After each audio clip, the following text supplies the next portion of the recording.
Uber driver who picked up boyfriend's mistress turns tables.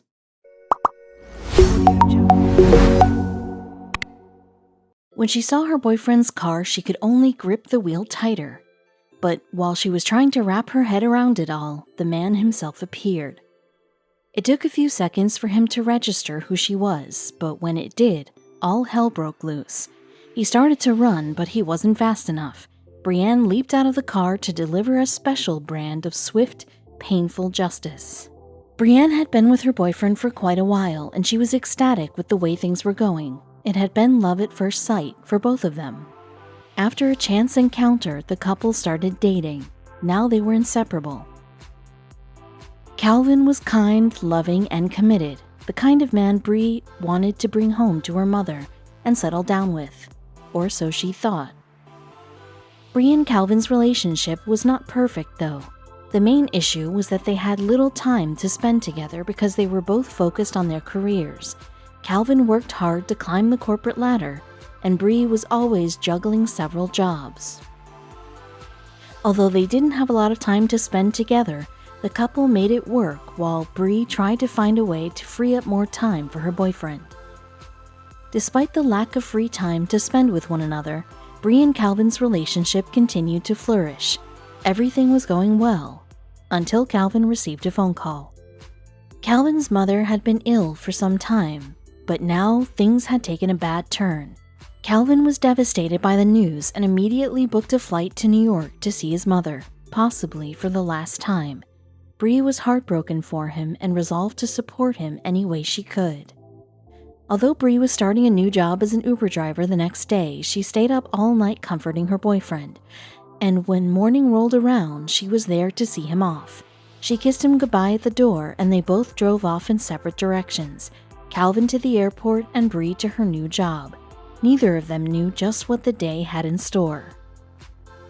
As soon as Calvin's car was out of sight, Bree began to miss him. Wiping the tears from her eyes, she decided that she would fill up all her hours with work to take her mind off him. Suddenly, her phone beeped. It was her first passenger, and strangely enough, she was requesting a ride from the airport. Bree picked the woman up, oblivious to the horrible shock that awaited her. With the woman's destination already set by the navigation system, Bree began to drive. Her passenger was very talkative, excitedly explaining that she was from out of town and that she was here to visit her boyfriend. Bree's heart dropped as she began to miss Calvin again. She was deep in thought when they reached their destination. The destination was an apartment complex, one that Bree was all too familiar with. But the woman didn't know the exact apartment number, so she called her boyfriend to confirm it. As Bree drove through the gates, she couldn't help but feel uneasy.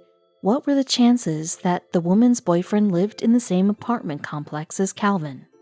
Bree and her passenger began counting down the building numbers until finally they had reached the right one. Bree was stunned to see it was the same apartment building that Calvin lived in, the very one she left this morning. It was a startling coincidence that made her miss him even more. Then she spotted something even more chilling. Bree looked over at the parking spaces in front of the building and saw something that made her blood run cold. She slammed on the brakes and took a closer look. Bree's worst fears were realized as she read the car's number plate. There was no doubt what was going on now. The car was indeed her boyfriend's, the one he had driven to the airport that very morning. So he had lied to her about going to see his mom? Her blood was beginning to boil. She took a deep breath and counted to 5. Not wanting to cause a scene, she decided to confront Calvin after the passenger had left, but the passenger's next words made her snap. "I think this is it right here," the woman squealed. "This is his car." It was all over now. Bree's stomach plummeted. Then she stiffened as the adrenaline rushed through her body. She gripped the steering wheel, digging her nails into it until her knuckles turned white. They were both waiting for Calvin to make his appearance, but for different reasons. Bree didn't have to wait long to be put out of her misery. Calvin appeared and everything really hit home. He lied about going to New York. He lied about his sick mother. He lied about everything.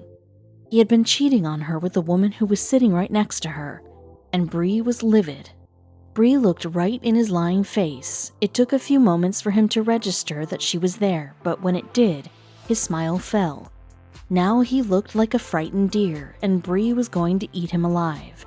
He started to run, but he wasn't quick enough. Bree leaped out of the car. As explained by Bree, his blank come out the house ready to assist with luggage, and the devil rose up out of me like, "Are you dead blank right now?" He runs. Before he could reach the safety of his apartment, Bree was on him. She pummeled him with her fists as hard as she could. She delivered blow after blow, but suddenly there was a hand on her arm.